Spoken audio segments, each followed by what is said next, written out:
Dear student, last lecture में हम लोगों ने पढ़ा है एनर्जी इज अ प्रॉपर्टी, है ना।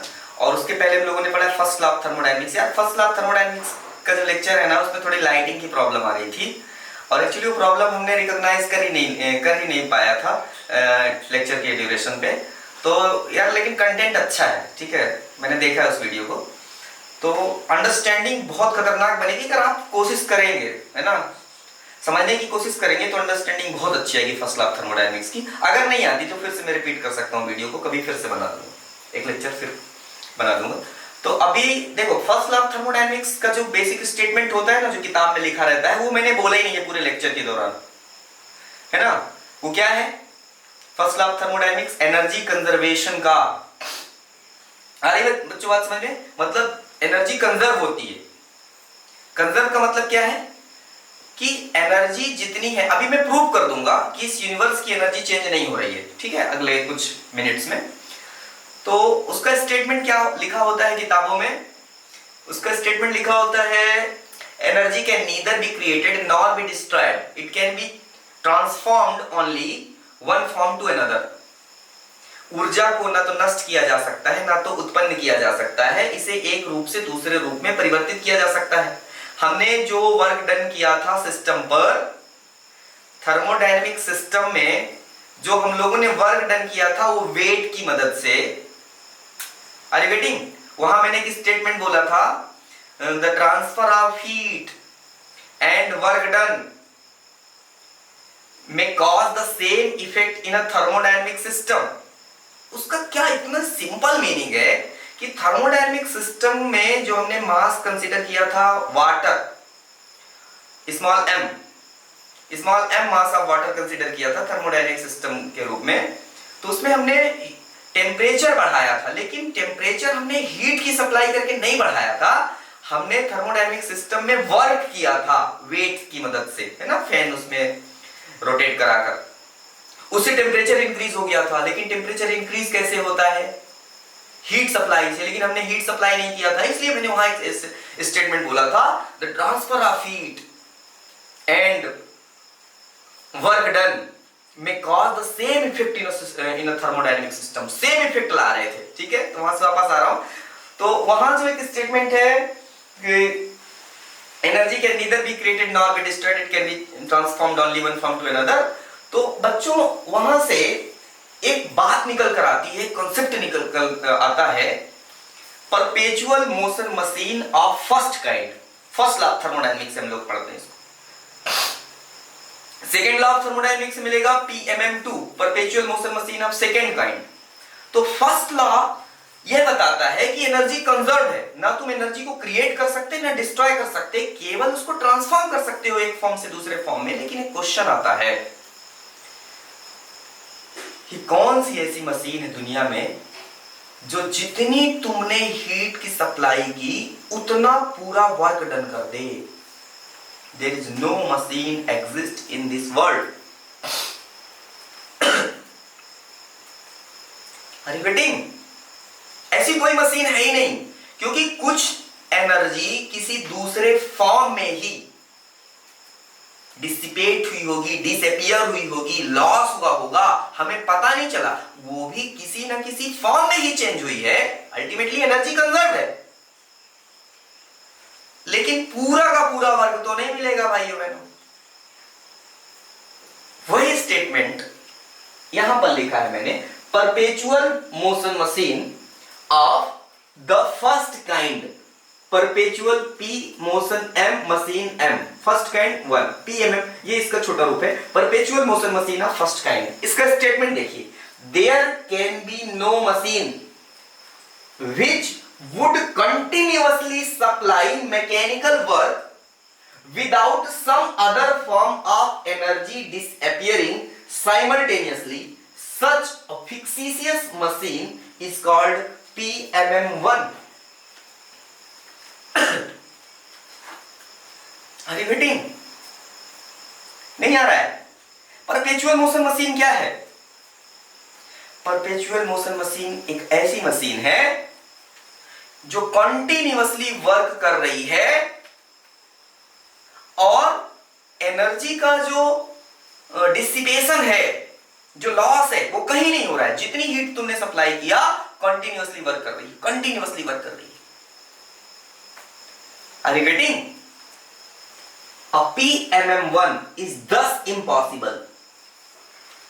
तो जो हमने अभी लेक्चर के स्टार्ट में बोला था कि ऐसी कोई मशीन पॉसिबल नहीं है, तो हमने एक फिक्सिशियस मशीन, फिक्शन जो रियलिटी में नहीं है, उसको हमने मान लिया कि एक ऐसी मशीन है और उस मशीन का नाम दे दिया PMM1। Are you getting? मतलब जितनी हीट आप दोगे पूरा का पूरा वर्क में बदल जाएगा और किसी दूसरे फॉर्म में डिसिपेशन नहीं होगा, लॉस नहीं होगा। मतलब कुछ इस प्रकार से है कि अगर देखिए, इधर देखिए कि अगर कोई मशीन है, ठीक है ना, आपने दिया हीट Q और वर्क मिल गया W, इधर कुछ लॉस हुआ ही नहीं, किसी दूसरे फॉर्म में नहीं गई एनर्जी, तो ऐसी कोई मशीन बनाना इम्पॉसिबल है। अगर ऐसा हो जाए, जितना हम इनपुट दे दें उतना आउटपुट मिल जाए, तो इफिशियंसी उस मशीन की 100% मिल जाएगी my dear. Are you getting? और किसी मशीन की इफिशियंसी 100% नहीं है। आ रही बात समझ में? क्या आप जितना खाना खाते हैं उस खाने से आपको जितनी एनर्जी मिलती है वह पूरी की पूरी एनर्जी आप अपनी स्टडी में यूज कर लेते हैं। अगर आप एक थर्मोडायनेमिक सिस्टम है और आपसे वर्क लेना है, स्टडी करवाना है आपसे, और आपको एनर्जी दिया, सुबह से उठ के मम्मी ने आपको एक गिलास दूध दिया, फ्रूट्स दिया, ड्राई फ्रूट्स दिया, फिर लंच दिया, डिनर दिया, और उससे आपको स्टडी करने के लिए बोला जा रहा है, तो क्या पूरा का पूरा वर्क स्टडी के फॉर्म में मिल रहा है? नहीं। मोबाइल चलाने में, है ना, गेम खेलने में, है ना, सोने में, लड़ाई करने में, दूसरी बात सोचने में, अरे गेटिंग, एनर्जी डिसिपेट हो रही है, जिसको हम लोग थर्मोडायनेमिक वर्क में कंसीडर नहीं करते, क्योंकि थर्मोडायनेमिक वर्क तो मुझे कुछ अलग चाहिए। जो डिजायर्ड वर्क है, जो हम डिजायर्ड आउटपुट चाहते हैं, वो नहीं है, वो मोबाइल चलाना नहीं है, तो एनर्जी का डिसिपेशन है। Are you getting? तो ऐसा कोई मनुष्य नहीं बना है जो जितनी एनर्जी ले रहा है, ऐसा कोई स्टूडेंट नहीं है जो जितनी एनर्जी ले रहा है उस पूरी एनर्जी को पढ़ाई में खर्च करे। लेकिन हम लोग एक स्टूडेंट मान लेते हैं कि कोई एक ऐसा स्टूडेंट है जो जितनी एनर्जी कंज्यूम कर रहा है पूरी की पूरी स्टडी में लगा रहा है, उस स्टूडेंट का नाम है PMM1, perpetual motion machine of first kind. Are you getting my point? ये लिखा हुआ है, a PMM1 is thus impossible. Impossible है, इम्पॉसिबल, फिक्सिशियस मशीन, इसीलिए बोला है fictitious machine. Are you getting? इसके बाद एक बहुत इंपॉर्टेंट टॉपिक हम लोग पढ़ रहे हैं। जैसा कि मैंने आपको बोला था, energy can neither be created nor be destroyed. इस यूनिवर्स की, बच्चों एक बात बताइए, अगर हम लोग एनर्जी को क्रिएट कर पाते, अगर हम लोग एनर्जी डिस्ट्रॉय कर पाते, अब एक बच्चा है बोला मैं एनर्जी क्रिएट कर दूंगा, एक बच्चा है मैं डिस्ट्रॉय कर दूंगा, तो कुछ ना कर पाओगे यार। एनर्जी कैसे तुम क्रिएट कर लोगे माय डियर? मैं भी प्रूव कर देता हूं, लेकिन पहले मेरी एक बात समझिए, अगर आप एनर्जी क्रिएट कर पाते या अगर आप एनर्जी डिस्ट्रॉय कर पाते, तो इस यूनिवर्स की एनर्जी में चेंजेस आता या नहीं आता, बदलाव आता कि नहीं आता? अगर आप डिस्ट्रॉय कर पा रहे हैं तो एनर्जी घट जाती, अगर आप एनर्जी क्रिएट कर पाते तो यूनिवर्स की एनर्जी इंक्रीज हो जाती। Am I right? सुन रहे हो ना भाई? लेकिन माय डियर, यूनिवर्स की एनर्जी अगर मैं कांस्टेंट प्रूफ कर दूं तो चलो कर दो, हमको कौन सा पढ़ना है, कर दो तुम। बच्चों, आपको मैंने बताया था universe is an isolated system. जिन बच्चों को डाउट रहता था क्लास में आइसोलेटेड सिस्टम, मेरे पास आ जाते थे वो बहुत सारे तर्क लेकर। बच्चों, तर्क जो है ना, तर्क समझते हो, जो डिबेट करते हैं, अपना विचार व्यक्त करते हैं, वो तर्क यार हमेशा सही नहीं होता।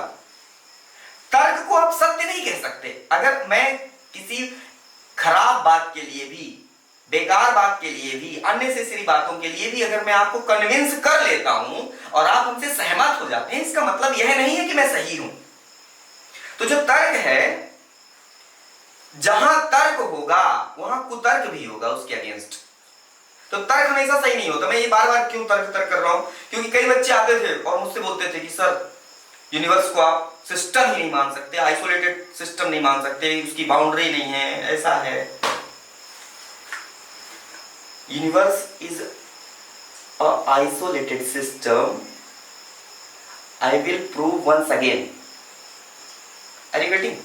देखिए कैसे भाई साहब, यूनिवर्स की एनर्जी तो कांस्टेंट ही मान रहे हो? नहीं मान रहे हो। देखो ये तो मान रहे हो ना, एनर्जी को तुम क्रिएट नहीं कर सकते, डिस्ट्रॉय नहीं कर सकते, इतना तो मान रहे हो फर्स्ट लॉ ऑफ थर्मोडायनेमिक्स से।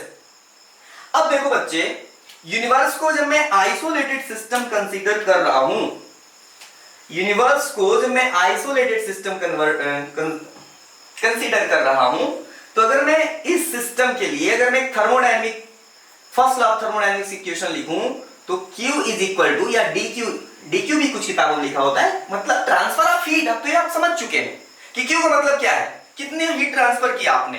तो change in heat in a thermodynamic system is represented as dq।